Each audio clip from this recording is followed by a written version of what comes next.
Alors, cher commissaire, la réforme en éducation, on dirait, suscite plus de controverses que la réforme en santé. Avec le ministre Dubé, le bateau, un peu de vent, là, mais c'est pas si mal. Mais depuis que Bernard Drinville a annoncé sa réforme, colère, indignation, il y a de la publicité.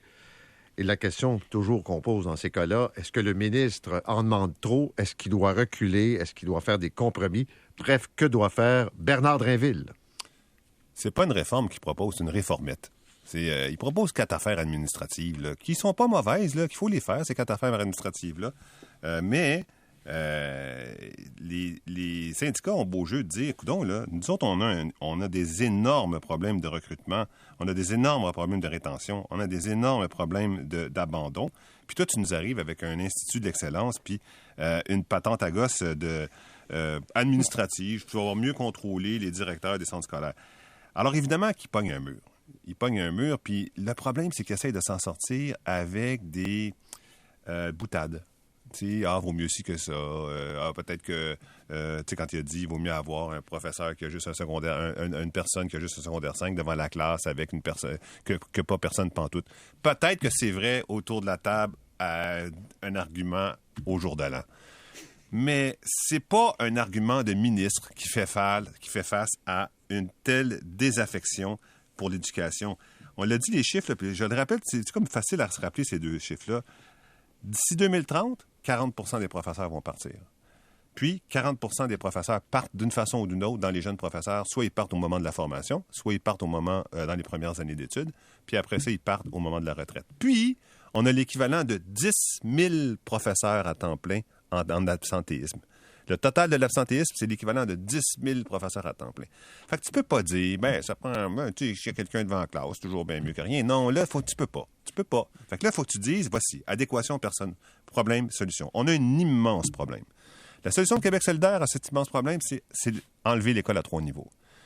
La solution des syndicats à cet immense problème, c'est on rajoute du monde, on rajoute des classes d'accueil, on rajoute de l'aide à la tâche, notamment en psychoéducation et en orthopédagogie, etc., tout ce qui soutient aux professeurs. On réduit la taille des groupes, on s'attaque à la difficulté, au fait qu'on a 40 % des élèves, 33 % des élèves qui ont des problèmes de comportement et d'apprentissage. Ces 2 grosses solutions, ils passent à côté. Mais dis-nous pourquoi. Fais juste nous dire pourquoi. Nathalie? Ben moi, je crois que Bernard Drinville a frappé un mur parce que sa réforme sur la gouvernance des centres de services scolaires, parce qu'il ne faut pas oublier de quoi il s'agit, c'est une réforme qui est vouée à l'échec. Elle est vouée à l'échec parce que c'est une réforme qui est trop centralisatrice, qui vise à rapatrier tous les pouvoirs auprès du ministre. Puis c'est une approche, il faut le dire, contre-productive, qui s'inscrit à contre-courant de tout ce qu'on plaide en matière de gouvernance. Lorsqu'on parle de moderniser une gouvernance, la gouvernance dans une organisation, bien, on fait exactement le contraire. En fait, on fait le contraire de ce que Bernard Drinville veut faire. Et l'approche qui privilégie, qui est celle de nommer lui-même les directeurs et directrices de centres de services scolaires, de leur imposer une entente d'imputabilité. Vraiment, il veut tout contrôler. Ça, c'est une approche qui date d'une autre époque, là, pour ne pas dire d'un autre siècle. Alors, concentrer les pouvoirs, tous les pouvoirs à Québec, c'est l'équivalent d'enchaîner le réseau de l'éducation puis l'empêcher de se développer. Ce dont le réseau a besoin, c'est de l'oxygène. Pas être enchaîné comme le ministre Bernard Drinville veut le faire. Puis Luc, tu as très bien exposé les défis pas qui attendent, mais auxquels le réseau est confronté actuellement. Alors là, pour les syndicats, on a l'impression, et pour tous ceux et celles qui gravitent dans le milieu de l'éducation, et pour le grand public dont nous faisons partie, on a l'impression que le ministre est en décalage par rapport à cette réalité qui se vit, parfois durement dans le réseau de l'éducation. On a l'impression qu'il est en décalage par rapport aux priorités. C'est-à-dire, la priorité, on s'entend, c'est certainement pas de créer un Institut national de l'excellence en machin truc, là.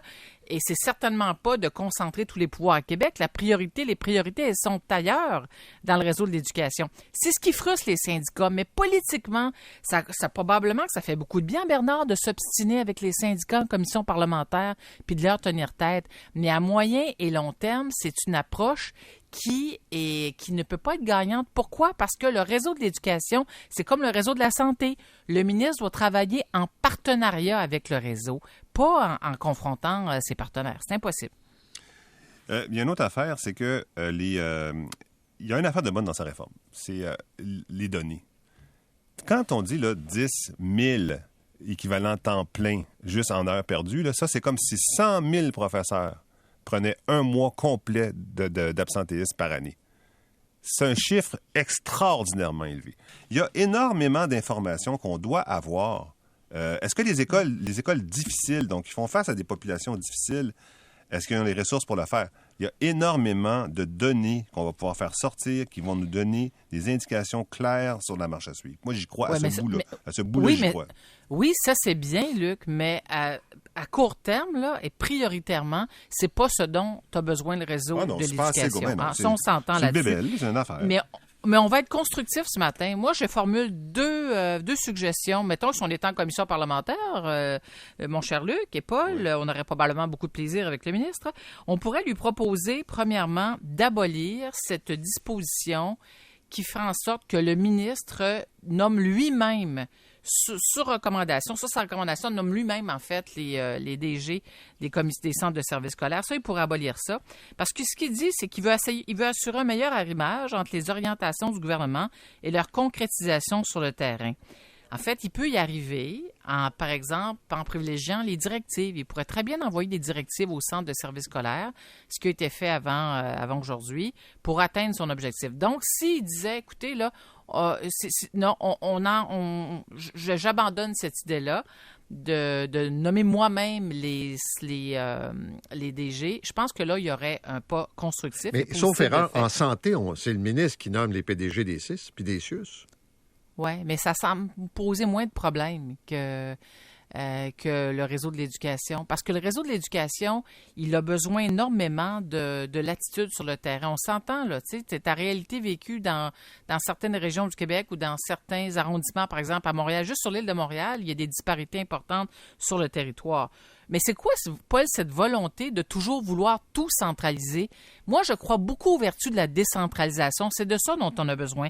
Puis l'autre chose, plutôt que lier le gouvernement ou le ministère avec une entente d'imputabilité, pourquoi ne pas signer des contrats de partenariat entre le ministère et le réseau? Déjà, juste le vocable du document, là, je pense, créerait une meilleure relation entre le ministre et ses futurs DG de centres de services scolaires. C'est mon point de vue bien humble, les amis. Luc, bien humble. Luc, moi, j'arrive pas à comprendre. Pourquoi pas? Mais tu sais, moi, je croyais pas non plus aux commissions scolaires. Là, malheureusement, ils étaient arrivés au bout de leurs ressources. Là, même si c'était élu, puis même si c'était représentatif, il y avait 14 % de personnes qui se présentaient aux élections. Moi, ça m'intéresse pas trop, la discussion sur la centralisation, décentralisation, bien qu'elle m'intéresse dans d'autres domaines.